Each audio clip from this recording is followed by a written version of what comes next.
El siguiente punto, y este es más mi tema, es si es constitucional que el Congreso legisle en materia de seguridad interior. Y aquí, siguiente lámina, por favor, la constitucionalidad es dudosa. Y la constitucionalidad es dudosa por varias razones. En primer lugar, porque en ninguna parte de la Constitución se le atribuye al Congreso la facultad de legislar en materia de seguridad interior. Se le dan facultades expresas para regular la materia de seguridad nacional, pero no para regular la materia de seguridad interior. Sí la materia de seguridad pública, pero no seguridad interior. Y en consecuencia habría que preguntar, si es una categoría autónoma la seguridad interior, entonces el Congreso no tiene facultades para legislar. El Congreso solo puede legislar aquello para lo que tiene facultades expresas en la Constitución. Si consideramos a la seguridad interior como parte de la seguridad pública, entonces tenemos que reconocer que es inconstitucional el uso del Ejército y las Fuerzas Armadas en tareas de seguridad interior, porque la seguridad pública, lo dice nuestro artículo 21, solo puede ser llevada a cabo por corporaciones de naturaleza civil. Ahora, otra posibilidad sería considerarlo como parte de la seguridad nacional. Esa interpretación es difícil de sostener constitucionalmente. ¿Por qué? Porque la Constitución, cuando hace la única mención que hace a la seguridad interior, lo hace precisamente en la misma fracción del artículo 89 en la que habla de seguridad nacional. O sea, cuando está hablando de facultades del presidente, distingue entre seguridad nacional y seguridad interior. Pero cuando habla de las facultades del Congreso, solo menciona la seguridad nacional. ¿Por qué habría de mencionar la seguridad nacional distinta, como algo distinto a la seguridad interior en las facultades del Ejecutivo, en las obligaciones del Ejecutivo, pero después solo mencionar la seguridad nacional en las facultades del Congreso? Ahora, suponiendo que fuese parte de la seguridad nacional, sería una materia que sí podría legislar el Congreso, pero que de nuevo tendría la misma limitante establecida por el artículo 21 constitucional. Ahora, se ha hablado aquí y se ha citado en todas partes la acción de inconstitucionalidad 1 del 96 para justificar el uso del Ejército en labores de seguridad pública. Quiero hacer varias puntualizaciones sobre esa acción de inconstitucionalidad. La primera de ellas es que en esa acción de constitucionalidad lo que se discutió y lo que se sometió a discusión por parte de la Corte fue la integración del Consejo de Seguridad Nacional. Y las dos cámaras del Congreso y el Ejecutivo, cuando defendieron esa ley, distinguieron con claridad las funciones administrativas de los secretarios de la Defensa y de la Marina de las funciones operativas y defendieron solo la posibilidad de participar en funciones administrativas. La Corte habló de que habla en ese fallo, en obiter dicta, o sea, no es el núcleo del fallo, sino menciona la posibilidad de que las Fuerzas Armadas auxilien en materia de seguridad pública. Bueno, como vimos, la mayor parte de los eventos están siendo llevados a cabo por las Fuerzas Armadas exclusivamente, sin policía y sin Ministerio Público. Eso no es auxiliar, eso es sustituir.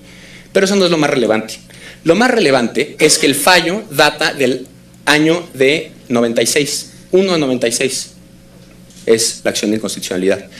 12 años después de eso, en el año 2008, precisamente en la reforma constitucional que pretendía darle facultades al presidente para combatir la guerra contra las drogas, se estableció en el artículo 21 la prohibición expresa de que órganos que fueran de naturaleza distinta a la civil participaran en labores de seguridad pública. En consecuencia, el margen que en 96 la Corte reconocía para que las Fuerzas Armadas auxiliaran en tareas de seguridad pública es incompatible con la Constitución que tenemos hoy. En otras palabras, la Constitución que interpretó la Corte en el 96 es una Constitución distinta a la que tenemos hoy. Y la Constitución que tenemos hoy prohíbe expresamente que sean Fuerzas Armadas las que realicen labores de seguridad pública. Y esa reforma se optó precisamente en el contexto de la guerra contra las drogas y precisamente en el año 2008, que era cuando ya venía un crecimiento muy fuerte en la inseguridad en este país a raíz del despliegue masivo de los militares. Entonces, yo diría, es en el mejor de los casos de dudosa constitucionalidad. Pero francamente, mi opinión como constitucionalista es que no hay facultades para regular seguridad interior y si lo que se quiere es utilizar la etiqueta para tratar de justificar el uso de las Fuerzas Armadas en labores de seguridad pública, la limitante del artículo 21 es igual de poderosa bajo cualquiera de las dos categorías a la que se les suma seguridad nacional o seguridad interior. Entonces, en mi opinión, como constitucionalista, este Congreso no tiene facultades para legislar una materia autónoma que se llame seguridad interior. Tiene que entrar o por seguridad nacional o por seguridad pública, y en ambas está limitado por el artículo 21 constitucional. Siguiente lámina, por favor. Ahora, ¿son estas iniciativas adecuadas? Rebasa con mucho el tiempo que tengo aquí y sobre todo el tiempo que tuve para preparar esta ponencia, un análisis puntual del articulado. Yo fui invitado a hacer esta presentación el día de ayer por la tarde. Por suerte tenía yo más o menos bien estudiadas las iniciativas presentadas por el diputado Camacho y el senador Gil. Confieso que tenía menos estudiada la del senador Barbosa, pero la estudié en el aeropuerto. Entonces, la siguiente lámina va a tener citas de las iniciativas de los senadores Camacho y los senadores Gil, no del senador Barbosa. Debo decir que la iniciativa del senador Barbosa, a pesar de que adolece de los mismos problemas de constitucionalidad que adolece cualquier ley de seguridad interior, sí es distinta tanto en la laxitud de las definiciones legales como en los controles institucionales para la operación de las Fuerzas Armadas. Aún así, creo que tiene enormes deficiencias y creo que no es constitucional. Pero déjenme señalarles algunas citas que me alarman, nada más las que más me alarman de las iniciativas del diputado Camacho y del senador Gil. ¿Para qué se va a desplegar a las Fuerzas Armadas en tarea de seguridad interior? La respuesta, que aquí es la cita de la iniciativa del senador Camacho, dice que es... ¿En qué consiste? Pues en realizar patrullajes, puestos de seguridad, escoltas, viene una larga lista y al final dice, y todas las demás acciones que se consideren necesarias. Todas las demás acciones que se consideren necesarias.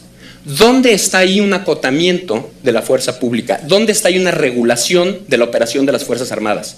Se está dando un cheque en blanco para que quien sea que va a considerar necesaria una acción, la realice. ¿Quién va a tener esa facultad para decidir?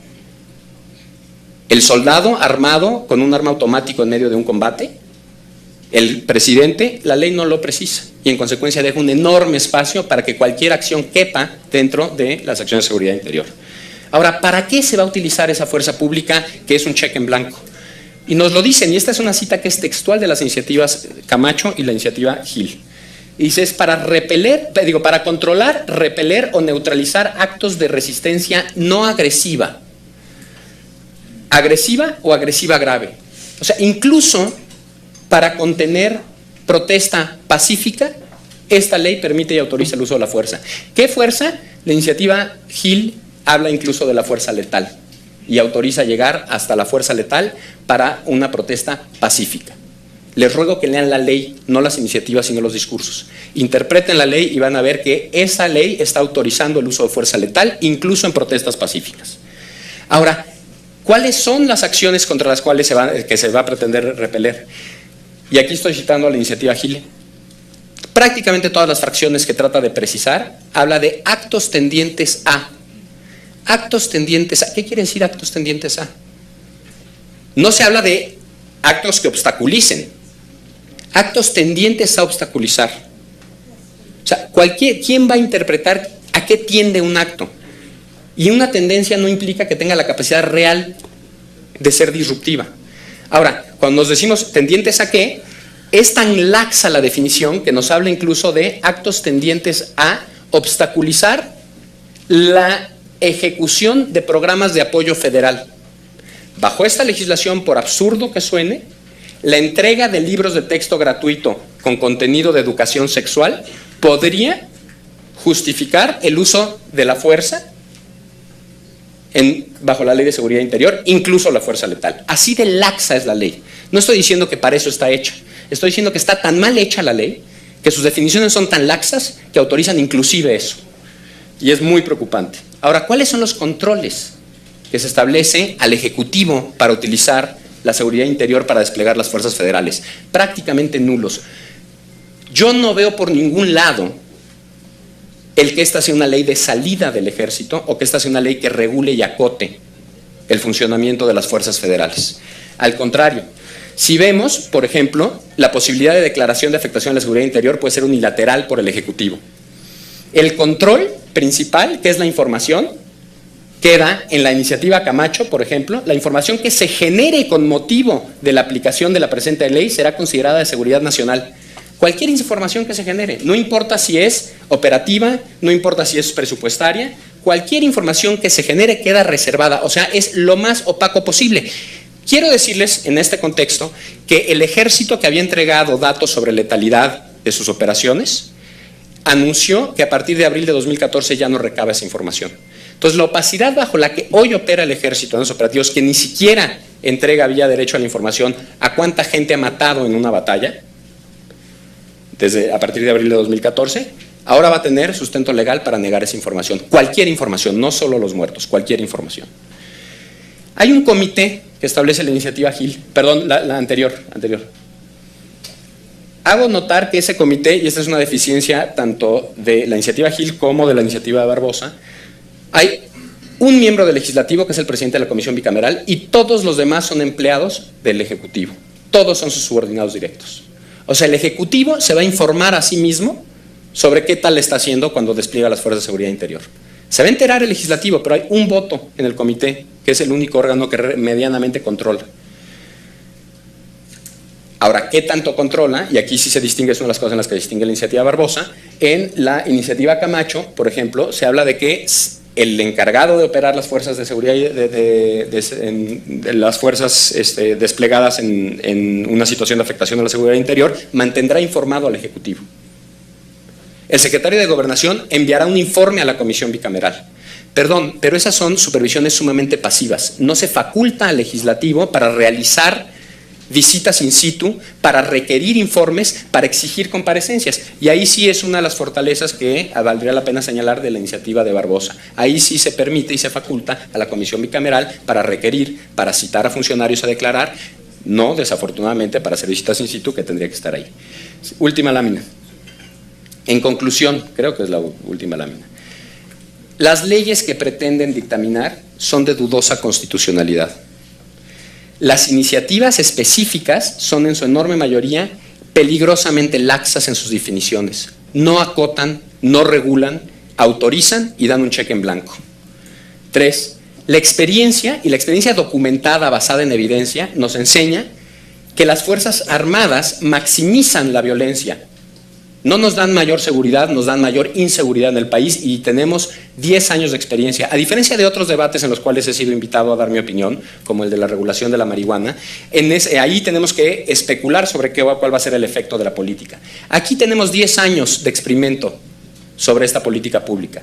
Yo les ruego a los legisladores que atiendan los 10 años de evidencia, que se legisle ahora sí porque la tenemos con base en la evidencia, no con base en la conveniencia política. Y con base en la evidencia es una responsabilidad de todos. Quiero cerrar con esto. Bueno, y la última conclusión es, hay un aumento considerable en las violaciones a derechos humanos desde que se implementó la política pública hace 10 años, que precisamente se pretende regular aquí.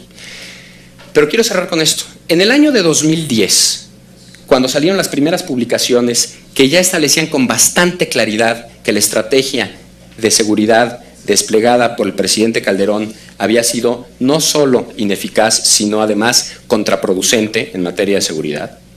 Y me refiero, para empezar, al artículo La muerte tiene permiso, de Fernando Escalante, pero hubieron muchos otros, Eduardo Guerrero, o sea, hay una batería, Calderón, Magaloni, hay una batería de estudios que establecían correlación. Empezamos nosotros a estudiar la política de drogas y nos dimos cuenta que no había política de drogas, que no había objetivos, que no había mecanismos de evaluación, que por cierto las leyes de seguridad interior tampoco plantean objetivos, salvo la de Barbosa, hay que decirlo. No se exige que se diga cuáles van a ser los objetivos del despliegue en ninguna de esas leyes. Digo, a ese grado de falta de control están diseñadas esas leyes. Pero cuando en 2010 empezamos a estudiar este tema y vimos que no existía realmente una política de drogas, no existía una política pública en materia de seguridad con objetivos, con intervenciones específicas, con mecanismos de medición del impacto de las intervenciones, yo personalmente dije, de esto somos culpables, por supuesto, los gobernantes, empezando por el mando civil, y esto es importante, yo quiero reiterar que aquí creo que el mando civil es el principal responsable y no las fuerzas militares. Pero también somos responsables los académicos y la sociedad civil. Son responsables los funcionarios que tomaron estas decisiones porque tomaron una decisión improvisada, sin objetivos claros y sin un plan concreto. Pero somos también responsables los académicos y la sociedad civil porque no había nadie que conocía la materia. Había 1 o 2 investigadores que conocían la materia política de drogas, pero no había un esfuerzo institucional por sistemáticamente dar seguimiento a esto, que pudiera en un momento dado decir, señores, esta es mala idea. Los resultados de algo semejante en otros países ha sido mala idea. No había.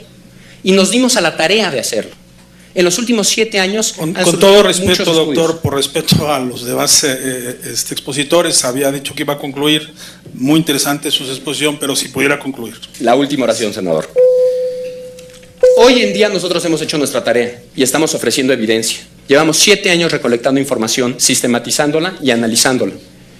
La responsabilidad hoy en día y en esta legislación ya recae sobre ustedes. Nosotros hemos hecho nuestra tarea, les ruego que tomen en cuenta la evidencia que se ha generado. Y la evidencia nos dice que es una mala política pública que ha generado mayor inseguridad, no menor inseguridad. Gracias.